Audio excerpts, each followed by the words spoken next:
É verdade. Sempre fui e sou nervoso, terrivelmente nervoso. Mas por que pretende o senhor que estou louco? A doença aguçou-me os sentidos, não os destruiu nem enfraqueceu. E antes de tudo, o ouvido apurou-se. Ouço todas as coisas no céu e na terra, ouvi muitas no inferno. Como então posso estar louco? Escute e observe com lucidez, com que calma eu lhe posso contar a história. É impossível explicar como a primeira ideia me entrou no cérebro, porém, mal a concebi, ela perseguiu-me dia e noite. Não houve nem objeto nem paixão. Estimava o velho, que nunca me enganara nem me insultara, e não lhe cobiçava o dinheiro. Creio que foram os olhos dele. Sim, deve ter sido isso. Um de seus olhos parecia o de um abutre. Uma pupila azul clara, um tanto embaciada. Toda vez que ele o fixava em mim, eu sentia gelar-me o sangue. Desse modo, amadureci gradualmente a ideia de assassinar esse velho e, portanto, de me livrar para sempre da sua presença. Agora vejamos. O senhor julga-me doido. Os loucos nada sabem. Mas o senhor me deveria ter visto. Veria com que prudência agi, com que precaução, com que sagacidade e dissimulação pus mãos à obra. Nunca me mostrei tão amigo do velho quanto na semana anterior ao assassinato. Todas as noites, pela meia-noite, dava a volta à chave e abria a porta do quarto dele, bem de leve. Depois, sendo a abertura suficiente para minha cabeça, introduzia uma lanterna furta-fogo de tal modo que não se visse luz alguma. E depois enfiava a cabeça na fresta.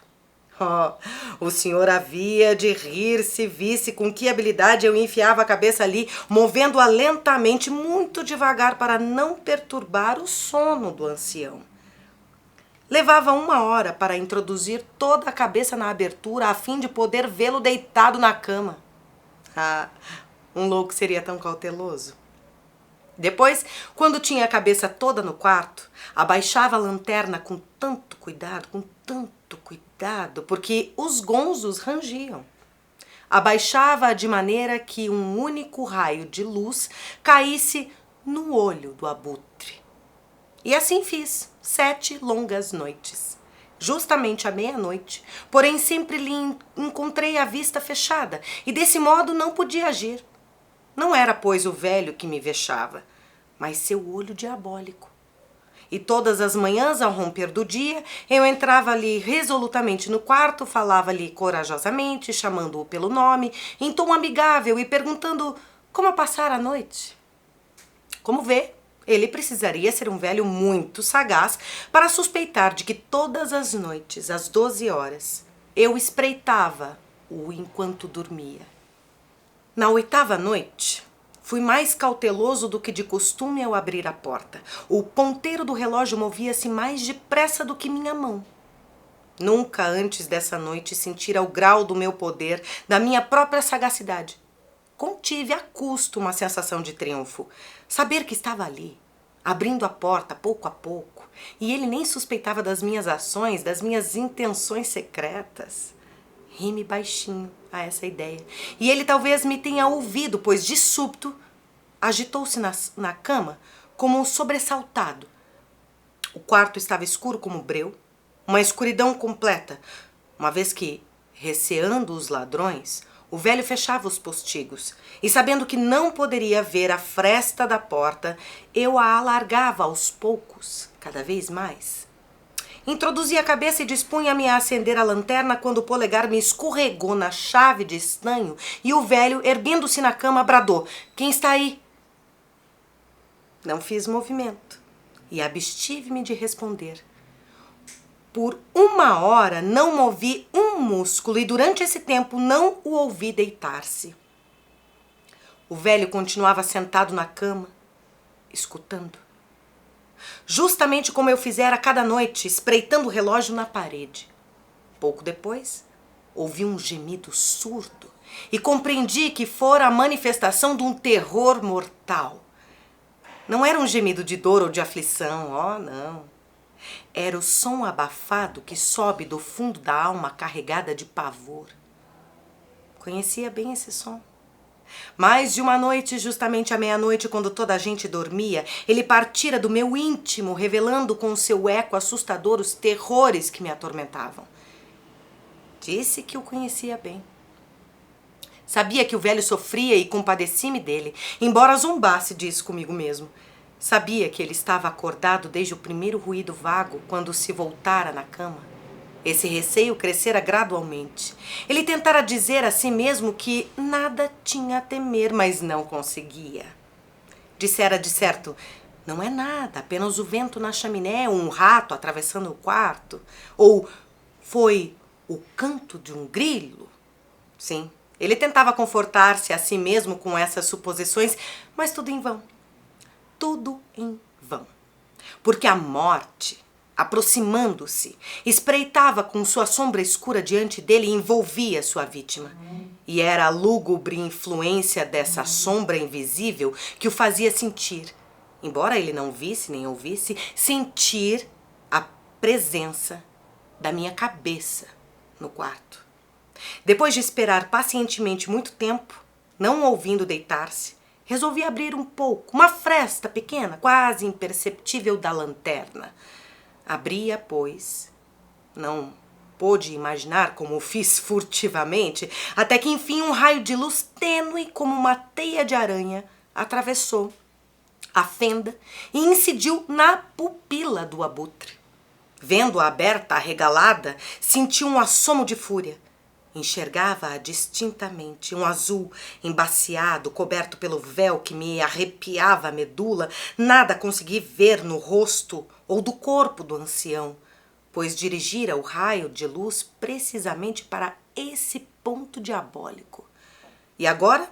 Não lhe disse que se engana, qualificando de loucura uma superexcitação dos sentidos? Saiba, pois, que nesse instante me chegou ao ouvido um som rápido e fraco, surdo, como um tic-tac de um relógio enrolado em algodão. Conhecia-o bem. Era a palpitação do coração do velho. Isso me aumentou a raiva, como o rufo do tambor estimula o soldado.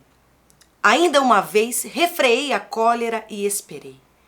Mal respirava, mantive a lanterna imóvel, tentei conservar o raio de luz fixo na pupila infernal.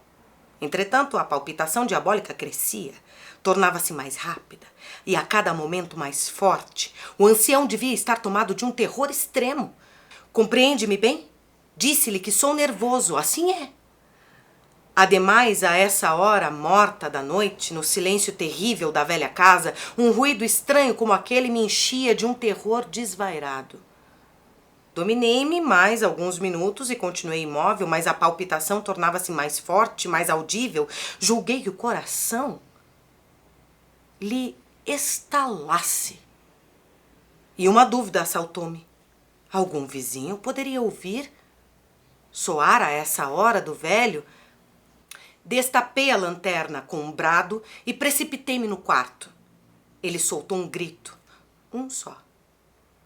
Num instante, eu o deitei ao chão, fazendo cair sobre ele a cama pesada. Então sorri alegremente.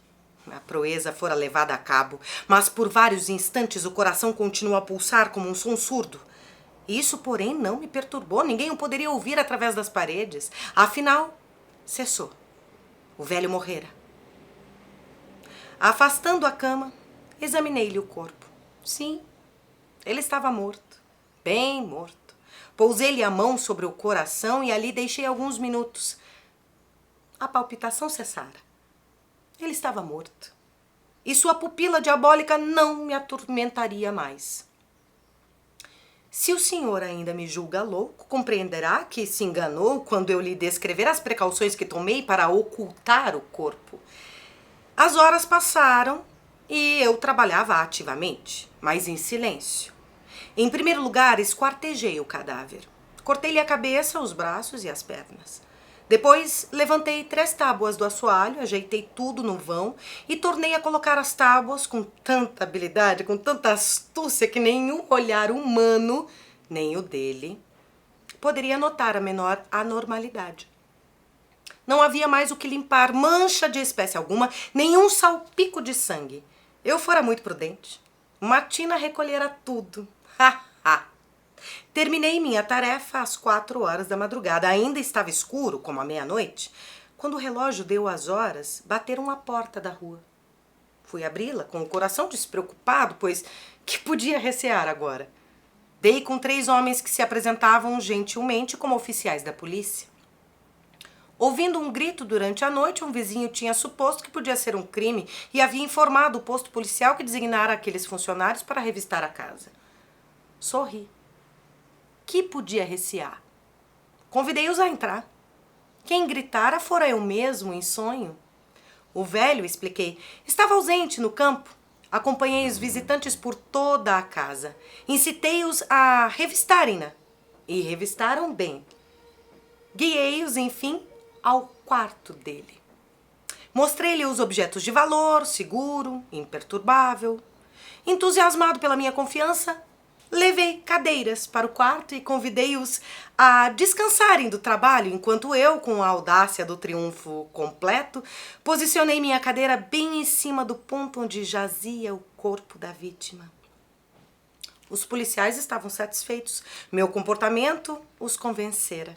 Sentia-me singularmente à vontade. Os visitantes sentaram-se e, enquanto eu respondia jovialmente, passaram a tratar de assuntos banais. Pouco depois, porém, senti que empalidecia e desejei que se retirassem. Doía minha cabeça. Um ruído chegou-me aos ouvidos. Eles, porém, continuavam sentados conversando. O som tornou-se mais distinto. Foi adquirindo cada vez mais clareza e eu falava para me livrar daquela sensação. Ela, porém, não cessava e era cada vez mais definida, até que, enfim, compreendi que não provinha dos meus ouvidos. Com certeza empalidecia horrivelmente, falava com mais fluência, levantando a voz. Todavia, o som se tornava mais forte. O que podia eu fazer? Era o som fraco, rápido e surdo, semelhante ao tic-tac de um relógio enrolado em algodão. Eu arquejava e os policiais nada ouviam. Falei mais depressa, com mais veemência, entretanto o som aumentava. Levantei-me discutindo sobre qualquer coisa em voz alta, com gestos desordenados, e o som continuava a aumentar. Por que eles não se retiravam? Atravessei o quarto de um lado para o outro, a passos pesados, como que enfurecido pela observação daqueles homens, mas o ruído crescia. Oh, Deus, que havia de fazer? Espumava. Delirava. Praguejava. Apanhando a cadeira em que me sentara, arrastei-a nas tábuas, mas o som sobrepujava tudo e continuava a aumentar.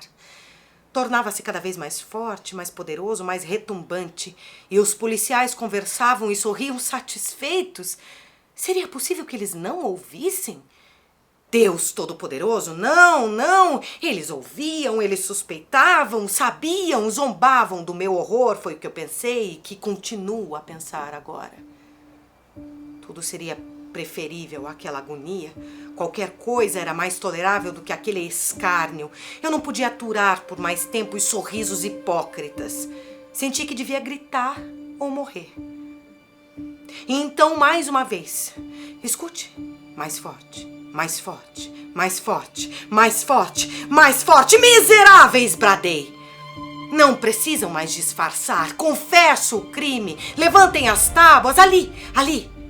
É a palpitação de seu coração odioso.